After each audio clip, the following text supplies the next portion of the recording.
What up, y'all? Welcome to another episode of The Growth Blueprint. In this episode, we're going to do a physiology lesson, and a physiology lesson on how is fat actually burned. So I'm super excited about this one because I actually don't think that a lot of people understand how this actually works. And so I'm super excited to explain to you how you actually burn fat to lose fat tissue. Because it's relatively simple, and I have some great graphics to help explain it. And again, I think it's really important to understand, some of these fundamentals so that we can understand what it is we're trying to accomplish when we make changes to our behavior, so that we can make the right changes to our behavior to get the outcomes that we're trying to get. So, first of all, I want to talk about energy, okay? And so when I say energy, I'm not talking about feeling energetic, like feeling caffeinated or anything like that. I'm talking about the gas in the gas tank kind of energy. So our body actually takes molecules, okay? It takes these molecules and it takes them and it puts them in these things called mitochondria. And you might remember from middle school biology, the mitochondria is the powerhouse of the cell. Well, it's actually more like the engine car of a train. Okay, it's the thing that just burns everything and creates energy. And so it's not caffeinated energy. It's producing like an energy currency. It's creating the fuel that our body needs to do what our body does. And so our mitochondria is like this big furnace that takes molecules, literally burns them. It uses the same chemical process of lighting something on fire. It takes oxygen and combines it with carbon-containing molecules and burns them to release byproducts like CO2 and energy. And then our body takes the energy from the mitochondria and uses it for all kinds of stuff. So that's, when I'm talking about energy, I'm talking about that kind of energy, okay? And so now we'll start using the graphics. So I have some graphics to walk us through this. So let me move my camera so there's plenty of space to look at the graphics. So, okay. Everything starts with a fat cell. And so this is a fat cell. All right. Now, the first kind of thing that I want to make sure we understand is that when you gain weight, when you gain body fat, you're not getting more fat cells. The fat cells that you have are getting bigger. And so you can see most of this cell is yellow. And then there's some green and red dots off to the side there. What a fat cell is it's a cell that stores triglycerides. And so triglycerides, we've all heard about triglycerides, right? We've cholesterol, triglycerides, those are stuff that we see on lab work, right? If we are gaining weight, if we're gaining fat tissue, what it means is that our fat cells are taking in more triglycerides from our bloodstream and storing them inside themselves, and so the cells themselves are actually getting bigger. We're not actually getting more fat cells. The fat cells that we have are just getting larger. So that's not what we want to have happening. So how do we actually make that not happen so that we can lose body fat? Well, it all starts with a signal, okay? And there are a ton of different signals that can cause your fat cells to respond the way that we're going to talk about them responding. And so these signals can be low systemic energy. It could be growth hormone. It could be spicy things. It could be a whole a gigantic laundry list of stuff going on here that could be signaling to our fat cells to do this process called lipolysis. And so this process of lipolysis is when this signal comes in, it activates a bunch of stuff in a fat cell and tells it to basically cut triglycerides up into this glycerol and fatty acids. And so once you actually get this signal to cut triglycerides into glycerol and fatty acids, then your fat cells start to chop this stuff up, and then it will take those free fatty acids and it will dump them into the bloodstream. And now you have fatty acids cruising around in your bloodstream. Those fatty acids can then be delivered to organs and other tissues, where they will be shuttled into a cell itself, and then inside of a cell, it will then be brought to mitochondria, some alterations made, and then it will be burned to produce energy. Now, there are a couple places where this can go awry, okay? And I wanna talk about these places where this can go awry. So, there are things that will, how do I say this? You can take supplements and you can do different peptides and you can take drugs and you can do stuff that tells your fat cells to create free fatty acids, and it will liberate them into the bloodstream, and you will be taking fat tissue and turning it into stuff to be burned for energy.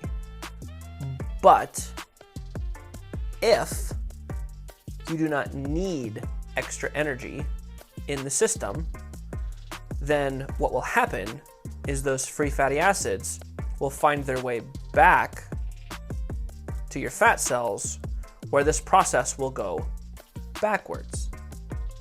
And so this diagram here, okay, what we can do is literally this process just works in reverse. And so triglycerides in your bloodstream, triglycerides and free fatty acids in your bloodstream can go to a fat cell, where a fat cell will absorb them and turn them into a triglyceride and then store them for later. So the question now becomes, how do we get the fat out of the fat cell and then into a cell to be burned? Right? Because that's what we're trying to do. We're trying to reduce the amount of fatty acids in our body. Because if we can reduce the amount of fatty acids in our body, then that means we will reduce the amount of fat that a fat cell can store. And if we can reduce the amount of fat that a fat cell can store, then we will reduce the amount of fat that our body has. And that is losing fat. And so the problem we're trying to solve is, how do we actually burn these things for energy? If it's just as simple to go forward and backwards through this thing, what actually makes this process want to burn triglycerides and fatty acids? And the secret is, okay, you've been waiting your entire life to hear this secret. Your entire life. And the secret is eating in a calorie deficit.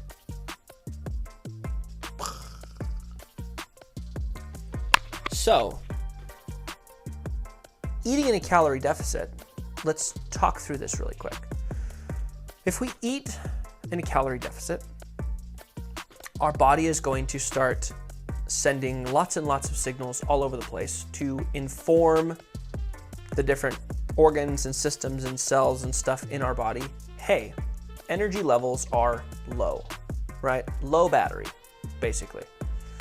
And that's one of these signals that goes to a fat cell and tells it, hey, chop up some triglycerides, dump some fatty acids in the bloodstream, our cells need some more energy.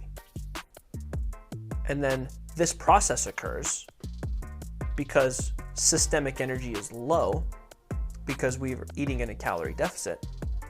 And as a consequence, then we get to reduce some of our fat mass. Now, something that I want you to take note of. Hormones are not in this diagram. Because hormones don't have anything to do with fat metabolism.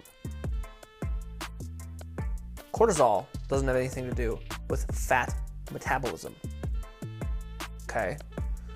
There are some hormonal triggers. So if we look at the signal aspect of stuff, there are things that can signal, hormones that can signal fat cells to to produce fatty acids and put them in the bloodstream. So there are hormonal signals that can tell us to increase or decrease circulating levels of fatty acids. But remember, that's not the problem we're trying to solve. We're trying to say, how do we get these fatty acids into a cell so it can be burned? And that is not a hormonally controlled process. That is a process that is dictated by the amount of calories that you're consuming. So if we think about the tire around the midsection that everybody blames on cortisol, that's not wrong, but here's what's going on. So cortisol is something called a glucocorticoid. And a glucocorticoid is something that helps to control metabolism. And so if you're stressed the hell out all the time and you have a ton of cortisol, what we're basically saying is, body, get ready for some crazy shit to go down. And so as a consequence, your body says, in preparation for lots of activity, we're going to increase systemic energy levels in an attempt to get ahead of whatever's about to happen. Well, what does that do? That means that we're going to increase blood concentrations of fatty acids. But we're probably not eating in a calorie deficit. And if you've developed the cortisol midsection, you're not eating in a calorie deficit, because what's happening is you're increasing the bloodstream's concentration of fatty acids from all over the place, right? From fat tissue on your shoulder, and fat tissue on your back, and fat tissue on your legs. And then what's happening is, because you're not actually using the energy that your body is preparing itself to expend, meaning you're not eating in a calorie deficit, then what happens is now all of those circulating fatty acids that didn't get burned because we're not eating in a calorie deficit are gonna go get restored. And they get restored around your midsection because of these hormonal signals that are telling your body to store it in a different place. So your hormones are not causing you to gain weight. The hormones might cause a redistribution of your fat mass, but the reason that you're not losing weight is because you're not eating in a calorie deficit. Because if you're eating in a calorie deficit, this is the process that we would be watching happen with your physiology. And so this is how fat is metabolized and burned and turned into energy for our body to use. So I hope you liked my little physiology lesson today. I enjoyed teaching it and making my little graphics. So as always, your time is your most valuable resource. And so if you spent that with me today and I made it worth your time, I would greatly appreciate it if you would review the show, rate the show, and share it with somebody that you think would find this stuff valuable. But I appreciate you, and I will see y'all in the next one.